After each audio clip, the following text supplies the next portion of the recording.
Phaltan road येथे मध्यरात्री 1च्या सुमारास भरधाव आलेल्या टँकरने रस्त्याच्या कडेला असलेल्या कारला धडक दिल्याने कार पलटी झाली। या अपघातात वाहन चालकांना किरकोळ दुखापत झाली असून वाहनांचे मात्र मोठ्या प्रमाणात नुकसान झाले आहे।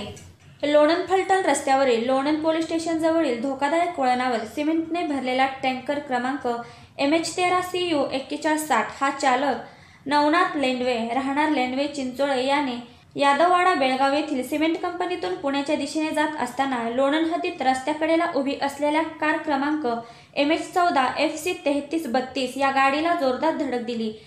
त्या धडकेत 14 चाकी टँकर उलटा झाला आहे, तर कारला पाठीमागच्या बाजूने धडक बसली असल्याने दोन्ही वाहनांचे मोठ्या प्रमाणात नुकसान झाले। तर कार चालक पांडुरंग पाटोळे राहणार पंढरपूर जिल्हा सोलापूर व ट्रक ड्रायव्हर नवनाथ लेंडवे राहणार लेंडवे चिंचोळे तालुका मंगळवेढा जिल्हा सोलापूर हे दोघे किरकोळ जखमी झाले आहेत।